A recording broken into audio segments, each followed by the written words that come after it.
Otra maravillosa historia de época, de la Francia de Luis XV, las historias enramadas, entrelazadas unas con otras de la nobleza, de los espíritus, de los hombres que en la senda de la vida van buscando su redención, sufriendo su expiación y anhelando su liberación, del que yo llamo el dueto maravilla, psicografiado por Silvia Gasparetto y dictado por el espíritu de Lucius. Vamos a ver de qué trata el libro Lazos Eternos.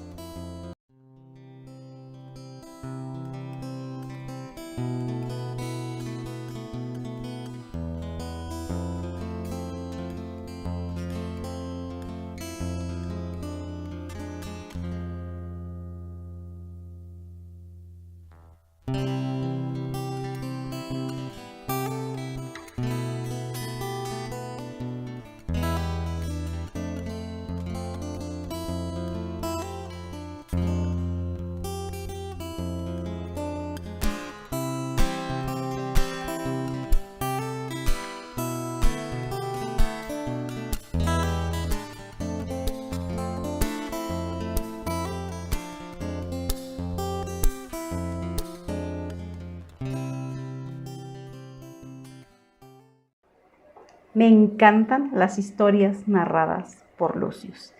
Es, yo creo, mi autor favorito de los espíritus. Tiene una manera de narrar que te envuelve, que te mete a la historia, pero sin tanta vuelta, sin tanto rodeo, sin tantas palabras complicadas, al grano, conciso, con el justo nivel de detalle para visualizar en tu mente las escenas que te va describiendo. Simple y sencillamente, me encanta Lucius, me encanta esta historia de Silvia Gasparetto, preciosa, y vamos a ver de qué trata, ¿no? Es la historia de Nina. Nina es nuestro personaje central. Es una chica que desencarnó a los 14 años de edad el siglo pasado, por ahí del 1900 y tantos, en una hacienda del estado brasileño de Minas Gerais, sí, de donde era Chico Javier. Nos narran cómo era su vida. Nina era hija de 2 campesinos, empleados de la hacienda del coronel Gervasio Fortes. Se llamaban José y María, sus papás. Sí, ya sé, así se llamaban, José y María.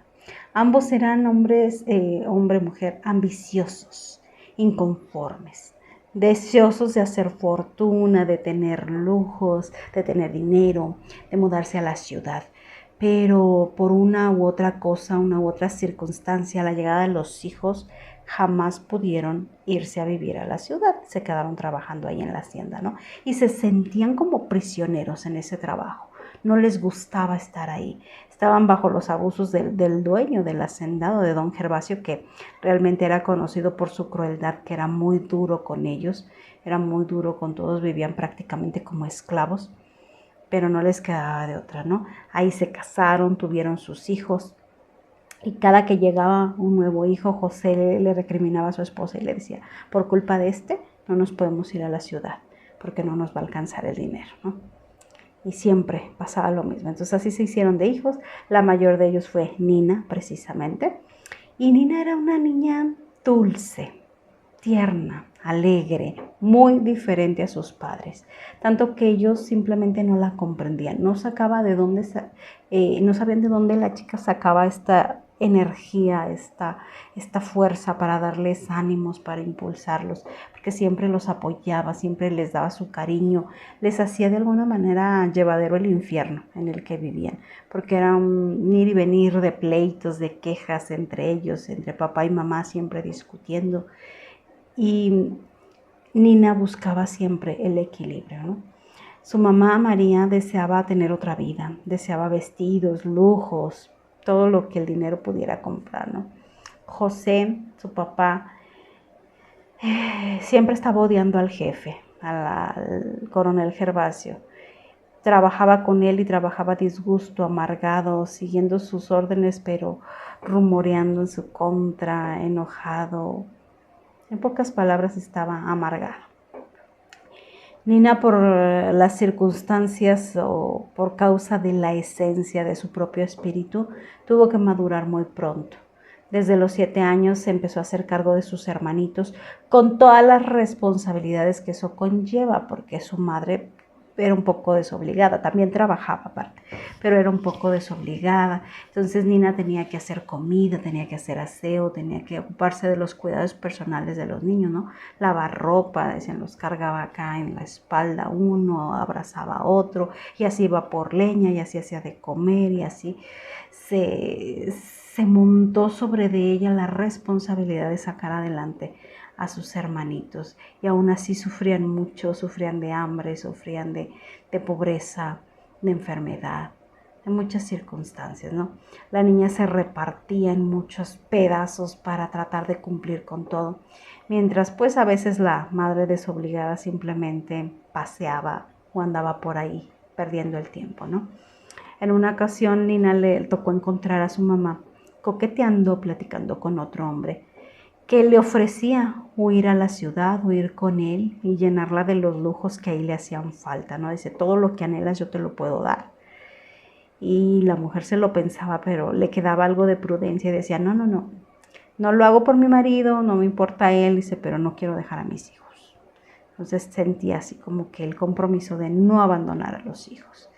Nina escuchando todo, se hizo la que no oyó nada, se metió ahí a toparse con la mamá, a interrumpirle el diálogo, se la llevó para alejarla de ese hombre y llenaba de halagos a su mamá. Nina le decía, es que tengo la mamá más bella, qué suerte tengo yo de ser tu hija, haciéndole ver también que lo mejor o el mejor regalo que podía tener un ser humano era un hogar unido, que ese es el mejor tesoro que podían tener, así como que valora la vida en familia, valora lo que tenemos, tú eres mi mamá, yo te quiero, estemos juntos, para que la mamá no sintiera la necesidad de otras cosas, ¿no? Lo que era el espíritu infantil y ingenuo de Nina.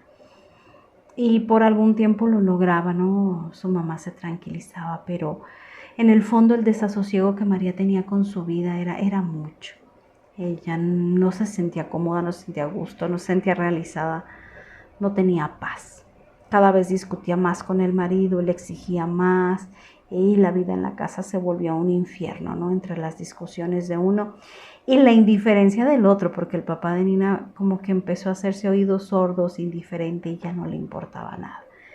Bajo esas circunstancias, de repente Nina cayó enferma y desencarnó a los 14 años por una tuberculosis, me parece, o una enfermedad pulmonar.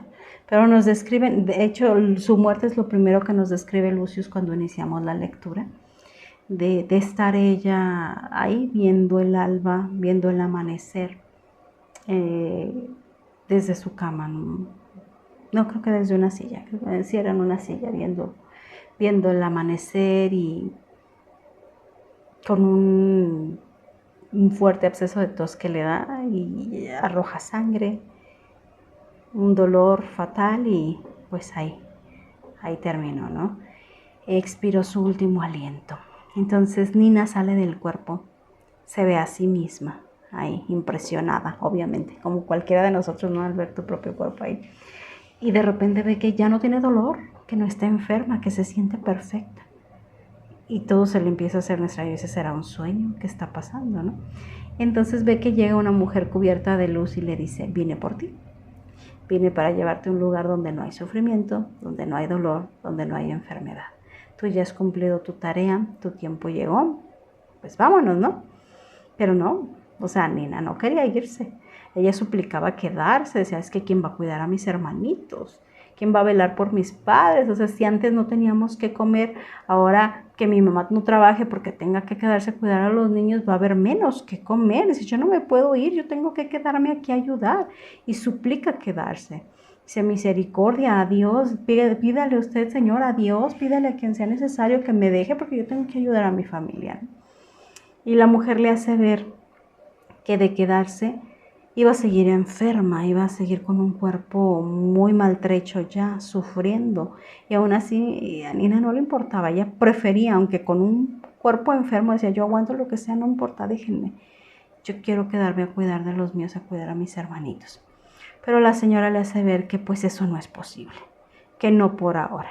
Dice, por ahora no se puede, no te dan permiso, es tu momento de partir, y se la lleva a una ciudad espiritual. Pasa un año en su estancia y en esta ciudad espiritual Y pues Nina sigue triste, ha tenido estas tristezas todo ese tiempo por recordar a su familia, por querer ir a ayudarlos. Tanto es así que ella ya pidió a las autoridades correspondientes, pidió reencarnar y están analizando su caso los superiores, ¿no? Y ese día que empieza a contarnos ahí, le dicen que no. El superior le dice, no, no es el momento de hacerlo, por ahora no.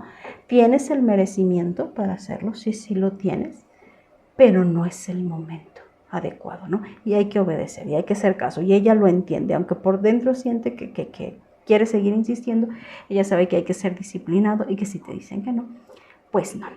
Y le dicen, es que no estás lista aún. Necesitas recordar tu pasado. Se necesitas echarle ganas a eso, como que lo había estado evadiendo un poco. Dice, primero, recuerda tu pasado. Y ya después volvemos a analizar el caso y tú misma vas a decidir si es conveniente o no es conveniente que regreses ahí, al seno de esa familia, ¿no? Entonces le dicen, vamos a ayudarte a recordar, ¿no? Su terapeuta, su guía espiritual dice, vamos a ayudarte a recordar. Y la pasan a una habitación donde está una pantalla tipo como cine. Está la pantalla y un aparato, dice, medio extraño, que se conecta por vibración a ella, ¿no? A su mente, sintoniza su mente y empieza a proyectar esas imágenes guardadas en el inconsciente, en el subconsciente, en el espíritu, empiezan a proyectarlas en la pantalla. Qué tecnología, ¿verdad? Qué tecnología. Y entonces ella ve en la pantalla una escena, ¿no? La Francia de Luis XV, una jovencita de 14 años, linda, noble, de alta cuna, diferente de ella porque ella, Nina, es de tez muy morena, casi negrita, y de facciones más toscas, pero acá ve una niña pues blanca y de facciones muy ligeras, muy delicadas, en un castillo, viviendo en un hermoso castillo, una señorita de la nobleza que se llamaba Genevieve. Y se reconoce, y Nina dice, es que soy yo. Lo sabe, al verla dice, esa soy yo. Estaba ahí la chica bordando, y sabía que no le gustaba bordar, estaba bordando a la fuerza, forzada por una maestra que tenía ahí, que a fuerza son una institutriz que la tenía ahí haciendo cosas que a ella no le gustaba, y Genevieve renegaba y Nina recordaba, ¿no? Todo ese sentimiento. Empieza a ver su propia historia. Ahí dice, pues Genevieve tenía abundancia, riqueza, todo lo que el dinero en la época podía comprar, pero muy distante de lo que realmente quería. Genevieve quería el amor de su madre, una mujer que también era sumamente hermosa, pudiente, elegante, que se llamaba Margarita, pero que era la sensación de la vida social de Francia, ¿no? Ocupada en la fiesta, siempre en la corte, siempre con uno y con otro compromiso social, tanto que pasaba días sin ver a su propia madre, sin madre e hija, sin verse, viviendo en la misma casa, bueno, en el mismo castillo, viviendo en el mismo castillo, no se veían, solo se podían ver con cita, cuando Margarita, la mamá, mandaba a llamar a Genevieve. Y quien realmente vivía al cuidado de los sirvientes. Genevieve estaba siempre con sirvientes, con la gobernanta, con las institutrices, con un montón de gente que se encargaba de su educación para prepararla para un buen matrimonio, ¿no? Que era lo único que importaba en esa época. Y esa era la triste vida de Genevieve. Ella anhelaba cumplir los 15 años, sí por todo lo que venía, que empezaba como su vida social, porque representaba el que la iban a llevar a presentarla en la corte, porque todo iba a cambiar, porque iba a poder salir y divertirse, pero sobre todo porque ya no quería estar sola y porque quería poder ir a esas fiestas a donde iban su papá y su mamá y estar con su papá y con su mamá, que era lo que realmente a ella le importaba, no tanto la fiesta, sino el contacto con sus padres. Y llega la fecha, en efecto, llega, la presentan en la corte, le hacen una fiesta en casa, con muchos invitados, por primera vez ella vistiéndose ya como una mujer adulta, en edad casadera, ya considerada por la sociedad, ¿no? Y ella estaba feliz por todo lo que implicaba, bailando, platicando, corriendo con el ambiente, estaba con esa ingenuidad e inocencia de los 15 años y queriendo solo una cosa, que era la aprobación de sus padres. Es lo único que buscaba, que la vieran, que se sintieran orgullosos de ella y de la mujer en la que se había convertido. Allí en el baile estaba departiendo con un chico muy agradable, un amigo de ella desde la tierna infancia, que se llamaba Gerard. Y Gerard la invita a caminar por los jardines un momento. Típico en los adolescentes, ¿no? Salen y entre coqueteos y pláticas inocentes y festivas, por ahí se topan con un par de chismosos, maledicientes que se burlan de su mamá, se burlan de Margarita, hablando de cómo ha de estar feliz por tener ahí juntos a todos sus amantes en el mismo lugar, que debería de darle vergüenza, ¿no? Cómo es que el esposo no se daba cuenta o tal vez ignoraba el hecho o fingía muy bien. Dice, pero todo el mundo lo sabe en la corte, todo el mundo hablaba de la disipada moral de Margarita. Dice, cómo es que el esposo no se da cuenta. Y decía, ni pobre de su hija, pobre con esa madre que tiene. Imagínate, le va a buscar un marido joven entre sus amores para tenerlo ahí más a la mano. O igual y termina quitándole el marido a la hija. Dice, ay, pobre mujer. Y bueno, un sinfín de cosas, ya saben cómo son las malas lenguas, ¿no? Que empezaron a decir. Cosas que al escuchar Genevieve le rompían la inocencia, le rompían la burbuja rosa de sus 15, ¿no? Que ya no volvería a ver las cosas igual. Y así se lo dice Gerard, su acompañante, le dice, pues bienvenida, ¿no? Al mundo real, algo así. Dice, esto pasa en la corte, así son todas las personas, así hablan de todos. Esa es la realidad. Dice, nadie que se enfrente a esta sociedad, a estos bailes, que entre hacia la corte, va a quedar inocente. Dice, nadie. Así es que ten cuidado en quién confías y todo así como que ve la realidad. Y pues ahí Genevieve sintió que moría algo dentro de ella, que moría la inocencia. Ese mundo como ella lo veía y ella lo esperaba, pues no existía. Entonces regresa a su fiesta, pero ya nada lo ve igual, ya no disfruta las cosas igual, ni siquiera la conducta de su madre, ¿no? Que empieza a ver y a notar ciertas cosas, a encajar. No quería pensar mal y que fuera cierto todo lo que dijeron los chismes, pero lógicamente había cosas que embonaban, ¿no? Dentro de su mente. Y pues Nina, sentada ahí, ¿no? Viendo en la pantalla cómo pasaba su vida pasada, recordando desde muy en el fondo esas emociones que tanto la impresionaron en aquel momento. Cada que Nina se quedaba pensativa, la sensibilidad del aparato detenía las imágenes, frenaba todo el avance mientras ella reflexionaba. Y cuando Nina volvía su atención a la pantalla, se volvía a activar. ¡Qué cosa! ¡Qué maravilla de tecnología! ¿Se imaginan ustedes? Eso es grandeza. Y bueno, pues Nina con sus acompañantes, estaba con ella una amiga, y estaba con ella su instructor espiritual. Entonces continúan mirando ahí y analizando la historia.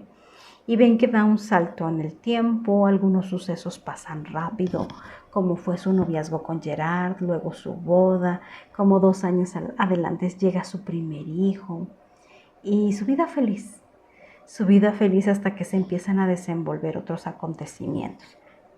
Un día ella llega a casa de su madre y la encuentra tirada ahí, víctima de un intento de homicidio. Intento porque no murió. Alguien la apuñaló y estaba ahí ensangrentada. Entonces, Genevieve al llegar se había topado con el carruaje de una mujer que salía corriendo desesperadamente. Así que supuso que esa mujer era la agresora. Se puso a buscar entre las ropas de su mamá y por ahí escondido encontró una nota que parecía una amenaza, que decía, ya sé todo lo que estás haciendo, vamos a encontrarnos, vamos a vernos. Y pues no sabía de quién era, ¿no? Pero se puso a investigar y mientras atendían a su mamá, pues sí mandó llamar al médico, atendieron a Margarita. Y ella se puso a hacer indagaciones con la servidumbre. Y lo hizo interrogando principalmente a la sirvienta de confianza de su mamá. Incluso la tuvo que amenazar para que hablara. Decía, es que no puedo romper la confianza de mi señora, ¿cómo le voy a contar sus cosas?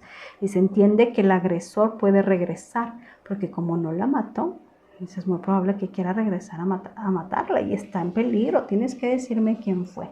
Pues solamente de esa forma le sacó la verdad. Y le dijo, sí, la agresora había sido esa mujer, la visita que había tenido previamente, que era la baronesa llamada Livia, una mujer joven también llamada Livia. Genevieve pues no lo podía creerse. Livia, la esposa del varón, la baronesa, ¿cómo puede ser si se veía tan gentil y tan... No puede ser. Pero bueno, esperó a que su madre se recuperara unos días y luego la cuestionó sobre el asunto, ¿no? Margarita primero negaba, no es cierto, no, ¿cómo crees? No tengo idea quién me agredió. Le dice, madre, yo vi salir de aquí una mujer, yo vi salir esto. Y entonces ya Margarita, no, pues sí fue ella, pero no le digas a nadie, es que ella está celosa, es que ella piensa que hay algo entre el varón y yo y realmente no hay nada. Es una mujer que está enferma de celos, está enferma de la cabeza. De hecho, su marido, el varón, la quiere mandar a un manicomio, encerrarla en un lugar porque no está bien.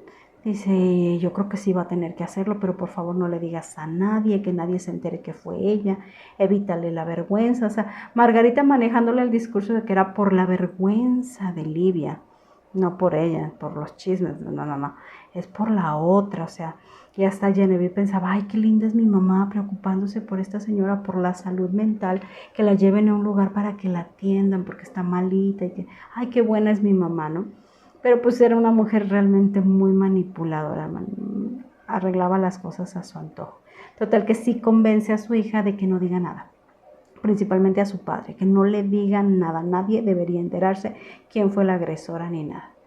Y dice, no hay nada entre el varón y yo, claro que no, esos son chismes, inventos de esta mujer, tú sabes que yo soy incapaz de hacer esto, etcétera, etcétera, ¿no? Entonces pues Genevieve accede a guardar silencio. Y así Margarita, una vez ya más recuperada, le manda una nota al varón, lo manda a llamar. Y él pues acude presuroso porque ya extrañaba sus encuentros. Él no sabía, como no se divulgó lo del atentado de Margarita, pues no sabía por qué no la había mandado llamar. Extrañaba verse con ella. No sabía del atentado, no sabía de nada. Entonces al llegar a su casa, pues supo del atentado porque Genevieve le dijo, es que mi mamá tuvo un atentado y ha estado enferma y ha estado mal, ha estado recuperándose. Y él pide verla, preocupadísimo. Pasa con ella y le besa las manos, la abraza y si algo le pasa, él se muere. Y Margarita, tranquilo, que no nos vaya a ver mi hija porque sospecha cosas, porque no sé qué, no nos vayan a ver. Y se hace la desentendida cuando le pregunté quién fue tu agresor, dime porque yo lo mato, dime porque quién fue capaz de hacerte esto. Y Margarita empieza a jugar su juego de víctima inocente. Y, ay, no, ¿cómo quieres que yo te diga? No quiero preocuparte, es algo muy doloroso para mí, no quiero que te duela a ti. No, entonces empieza a jugar el rol de víctima. Y secretamente pues tenía trazado su plan de venganza contra la agresora, decir, ahora me la pagas, ¿no? Se hizo la inocente al punto de que el varón realmente la obliga a decir, no, sí, dímelo, no importa quién fue, dímelo. Y ya le dice, ay, pues es que fue tu esposa, ¿no? Y está mal, está loca de celos y le inventa un montón de cosas, ¿no? La realidad, y que luego nos cuentan en la narración, es que Livia fue originalmente a pedirle que dejara en paz a su esposo, que cómo podía hacer eso, que estaba destruyendo un hogar, que dejara de verlo, que ella también tenía un hogar muy lindo y su esposo y su hija, que para qué hacía eso. Pero Margarita se puso en plan soberbio y empezó a recriminarla y a humillarla y dice, si te dejo es porque no eres mujer suficiente para él, reconquístalo. Si él se fijara en ti, no tendría que buscar en mí, no sé qué, y un montón de cosas que humilló a la pobre mujer, la hizo perder la cordura para que en un momento, pues sí, tomó el puñal que llevaba y total, pasó lo que pasó, ¿no? Y Margarita hacía eso, jugaba el papel de víctima con unos y con otros, era realmente una fiera. Entonces ahí con el varón sí, le fue tu esposa y le tengo miedo porque va a regresar a matarme, porque ya no puedo dormir, no estoy tranquila. Y le dice, no te preocupes, dice, yo le voy a poner guardias para que no pueda salir nunca de la casa, para que nunca te moleste. Y ella, no, no, no, es que yo no puedo dormir, yo tengo mucho miedo, si tú me quieres vas a hacer lo que yo te digo, vas a encerrarla en un lugar, ¿no? De donde no pueda salir, en un manicomio. Si me quieres, vas a hacer eso. Y pues él termina, ¿no? Prometiéndolo, que sí, aunque le parecía excesivo encerrarla por él, pues, encerrar a su mujer, ¿no? Pero se lo prometió igual. Y se va a confrontar a la mujer, se va a confrontar a Livia. Cuando lo hace, ella estaba tan abatida, la mujer había pasado unos días muy mal desde que tuvo ese incidente, no sabía por qué lo había hecho, no sabía qué fuerza la había impulsado a hacerlo, estaba muy mal, muy arrepentida, revivía una y otra vez en su mente, estaba nerviosa, estaba mal, estaba abatida, estaba atormentada por su crimen. Tanto que cuando el varón la confronta, le dice, tú eres una asesina, tú intentaste eso, tú cómo puedes esto, cómo puedes lo otro, ella empezó a tensarse, tanto que comenzó a convulsionarse. Se cayó, le salía espuma de la boca y estaba teniendo pues un ataque cerebral, algo en el cerebro, ¿no? Algo que la dejó realmente muy mal. El varón sintió de repente pues que el suelo se le movía, ¿no? De repente sintió que en efecto sí quería a su esposa cuando la ve pasar por esto, ¿no? Y siente culpa y dice, si le pasa algo va a ser por mí porque yo le reclamé. Entonces corre por un médico que la atiendan, que la salven, pero estaba realmente muy mal. Y el médico le dice, si usted cree en Dios, pues comience a orar. Pero él decía, pues es que nunca le di importancia a estas cosas del espíritu, ni siquiera me acuerdo de las oraciones, no sé cómo orar. Y pues ya el doctor fue el que le ayudó a hacer estas oraciones. Y de a poco pues comenzó a ir a atender a la enferma y se hicieron amigos. Y empezó a hablarle de tantas cosas sobre el espíritu. Ese doctor era un espíritu iluminado, despierto, que sabía muchísimas cosas. Entonces se convirtió en su amigo y empezó a instruirle, ¿no? En estas cosas. Y un día, ante una crisis que tuvo Livia otra vez muy, muy fuerte, que parecía que desencarnaba, el varón oró por sí solo, se arrodilló, le dijo a Dios, castígame a mí, no a ella, porque todo lo que ha sucedido es por mi culpa. Yo fui el culpable, yo le ocasioné estos celos y por mí fue y hizo lo que hizo. Es mi culpa, no de ella. Dice, por favor, déjame redimirme cuidándola, déjala vivir. Y Dios lo escuchó y la dejaron vivir. La dejaron vivir 5 años. 5 años al cuidado de un esposo devoto, porque el varón se convirtió en un esposo fiel y devoto. Renunció a las fiestas, a la vida social y liviana, a la misma Margarita, que cuando se lo dijo en un inicio, que ya no se iban a ver, que renunciaba a ella, se enojó, pero muchísimo, al ser despreciada, y juró vengarse, porque ¿cómo era posible que la dejaran a ella? Esa mujer estaba totalmente perturbada con su vanidad. De hecho, se revisaba así todos los días en el espejo, así, para ver si no tenía una arruguita, porque la belleza era lo máximo. Y ella creía que el varón la estaba dejando por vieja, porque tenía arrugas. Y dijo, esto es una ofensa que yo no te voy a perdonar, ¿no? Pero bueno, el varón vio por fin quién era la verdadera Margarita, ¿no? Vio su verdadera cara, no lo que aparentaba. Ya sin la pasión que sentía por ella, que decía solamente fue un momento, no era amor, era un arrebato pasional. El verdadero amor lo tenía ya con Livia, ¿no? Y la dejó y se volvió entonces un esposo fiel para la pobre Livia, que quedó pues en muy, muy, muy malas condiciones, ¿no? Ya ni salía, no caminaba, no sabemos si hablaba muy poco, unas cuantas palabras. Y en esos 5 años pues Genevieve tuvo otra hija, que ahora ya tenía 3 y su niño tenía 5. Y ella era feliz en su matrimonio, creyendo que todo aquello del atentado ya estaba olvidado, estaba en el pasado. Sus papás seguían felices, casados, siendo vida social como siempre, como si nada. Dijo, todo aquello fue un mal sueño, ¿no? Pero un día llega a su casa el varón con Gerard, su esposo, en brazos, diciendo que se cayó del caballo, que lo encontró y se lo encontré tirado, el caballo a un lado, dice, creo que se cayó del caballo. Y pues lo mandan a atender, pero realmente ya fue muy tarde.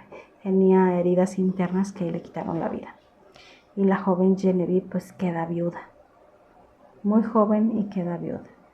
Y quedó muy agradecida con el varón por la ayuda que le prestó antes, durante y después de los funerales. Ahora, tras el cambio de personalidad de él, le caía mejor. Ya hasta le había perdonado el pasado, porque ella siempre había sentido algo de recelo con él antes, por aquel incidente con su mamá. Pero ahora lo había visto como esposo fiel de Lidia, cuidándolo en las condiciones en las que estaba la mujer, preocupado siempre por su salud. Entonces cambió ese sentimiento que antes le daba como asco, como repulsión. Ahora sentía una simpatía por ese hombre que estaba dedicado totalmente a su esposa. Y hasta amigos se hicieron. Lo visitaba en su casa, le llevaba a su propio hijo para que jugara con el de él, porque el hijo del varón estaba muy solitario ahí. Y pues decía, pobre niño, pronto va a quedar huérfano, porque pues el estado de la señora Lidia pues era muy mal, ¿no? Se hicieron amigos. También sintonizaron ambos porque se interesaron en las cosas espirituales y esta energía como que los atraía, ¿no? El doctor, que era amigo de ambos, les compartía este conocimiento tan profundo y hermoso que él tenía, difundía ante ellos las grandes verdades espirituales superiores a cualquier cosa que se hablara en la época, ¿no? Les hablaba de la vida, de la muerte, de la reencarnación y de tantas cosas.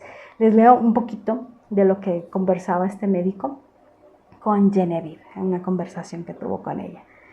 Le dice Genevieve, habla usted de forma extravagante. ¿Dónde encontró esas teorías? En la vida, señora marquesa, le decía él. Los orientales siempre han creído en la transmigración de las almas. Sócrates también lo difundió en la antigua Grecia, pero nunca los habría aceptado si la vida cotidiana no pudiera demostrarlos. Y le dice Genevieve, ¿quiere decir que usted tiene pruebas? El médico asintió afirmativamente con la cabeza. Al observador atento le dijo, interesado en encontrar la verdad, se revelan en abundancia esas pruebas. Basta someter al análisis los acontecimientos que conocemos para comprobar que solo la reencarnación puede explicarlos claramente, demostrando al mismo tiempo la perfecta justicia de Dios. A pesar de todo, siempre he sido de los que necesitan entender para aceptar lo que sea. Quizás por eso nunca me he sometido al dominio de una religión que considero meramente humana. Dejando a un lado la iglesia establecida por los hombres, traté de investigar racionalmente el cristianismo, y cuanto más lo hacía, más comprendía su profunda sabiduría. Se necesita tiempo, observación y estudio, pero finalmente he llegado a la conclusión de que representa el camino que nos llevará a la redención espiritual. O sea, el cristianismo es el camino, decía el doctor. Y Genevieve escuchaba atentamente, deseando penetrar profundamente en los pensamientos del médico. Al notar que lo escuchaban con interés, el médico continuó. Partí del principio de que todos los acontecimientos, los fenómenos que ocurrieron anteriormente y de los que nos habla la Biblia, ciertamente deberían poder suceder en nuestros días. Si sucedieron ayer, podrían volver a suceder hoy o mañana, lo que quiere decir que quienes representan leyendas son fruto de la fértil imaginación del pueblo. Naturalmente, no se repetirían. Entonces comencé a presentar todos los hechos extraordinarios que llamaron mi atención. A través del razonamiento y la observación, y clasificándolos, pude aprender ciertas manifestaciones que, por repetición insospechada, ocurridas desde los inicios de nuestra civilización, deben catalogarse como reales y naturales. La manifestación de los espíritus de quienes han fallecido en este mundo es uno de esos hechos tan notorios que solo los ciegos voluntariamente no quieren verlos, Siempre han sucedido. Es rara la familia que no puede contar con al menos una manifestación de ese tipo en su propio hogar.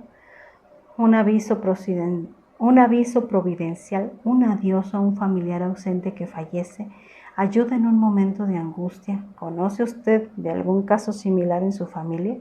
Y ya Genevieve se queda pensando y le contesta, Mi madre siempre decía que vio a mi abuelo sentado en la cama de mi abuela en el momento de su muerte, pero estaba muy nerviosa. Pensó que había sido una alucinación. Esto es lo que dicen algunos, dijo el doctor. Pensando así, avergonzados, nunca cuentan lo que vieron o sintieron en aquellas ocasiones. Sin embargo, este es un fenómeno normal. A través de la repetición en todo momento y en todas partes del mundo, no hay duda, es una realidad. A partir de ahí, pronto nos vemos llevados a pensar, si regresan, entonces, ¿seguirán viviendo en otro lugar? Y sí, si es así, ¿cómo será? Genevieve se sorprendió y le dijo el doctor, ¿quizás un lugar de nubes y humo como ellos? No, dijo el médico meneando la cabeza. Lo que siempre dicen como se ve, prueba lo que dijo Cristo en el Evangelio. A cada uno se le dará según sus obras. Serán felices si han sido buenos e infelices si han hecho daño al prójimo. Genevieve suspiró con acierto. En este caso, mi Gerard estará en el cielo, porque siempre fue muy bueno. Y el doctor le dijo, estoy de acuerdo. Al menos deberías sentirte en paz por ello. Pero señora marquesa, de razonamiento en razonamiento, de observación en observación, llegué a la conclusión de que la vida continúa después de la muerte, que el espíritu es eterno, pero para que se purifique y alcance la perfección es necesario que vuelva a nacer en la tierra muchas veces. ¿Y cómo llegó usted a esta conclusión?, le preguntó ella. Observa el sufrimiento humano, la maldad de muchos y la bondad injusta de algunos. Solo la reencarnación puede explicar tantas anomalías del mundo, conciliándolas con la perfección de Dios y su justicia. ¿En qué basa usted eso?, le pregunta ella. Sobre la base, la única que podemos aceptar, que quien hizo el mal deberá regresar a la debida reparación y purificación. Hay dolores que solo nos tocan cuando los sentimos, que nos desgarran el corazón.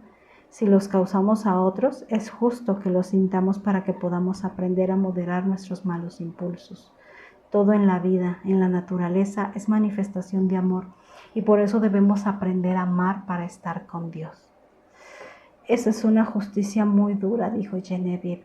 ¿No será demasiado estricta? ¿Qué te parece mejor?, le preguntó el doctor. ¿Que tus hijos paguen por tus errores? ¿O puedes verte obligado en vidas futuras a redimirlas? Genevieve pensó un poco y le dijo, bueno, para ser justos, tiene usted razón. Prefiero yo pagar por mis faltas que mis hijos inocentes sufren. Si nosotros, a pesar de nuestro insignificante entendimiento humano, pensamos de esta manera, ¿será Dios peor que nosotros castigando inocentes por pecadores?, le preguntó el doctor. Y Genevieve le dice, es que esto nos vuelve de repente muy, muy responsables. ¿O sí? Cuando piensas en esto te cae así como que la información, ¿no? De decir, pues entonces yo soy el responsable. Y no a muchos les cuadra eso, que tú seas responsable de tus acciones, ¿no? Y le dice el doctor, pues sería bueno que todos fueran tan comprensivos como usted. Dice, pero yo estoy aquí hablando y creo que ya la cansé con mis arrebatos y con mis palabras. No, le dice ella, al contrario, doctor, estaba triste y deprimida, pero su charla me ha consolado. Le estoy muy agradecida, ¿no? Lo que es un alma cuando está dispuesta a entender, a comprender, a asimilar, de inmediato capta y agradeces que te llegue esa información, ¿no? Que es el caso de Genevieve y del varón que también había aceptado con tanta facilidad las palabras del doctor. Entonces,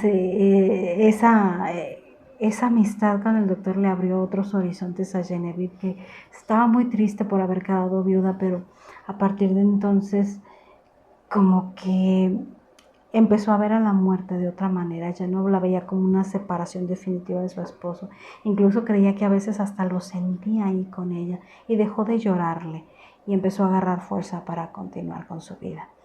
Tanto que empezó a visitar al varón, a Lidia, a su casa, y en una de esas visitas el varón se sinceró con ella, con pena, con lágrimas en los ojos, con vergüenza.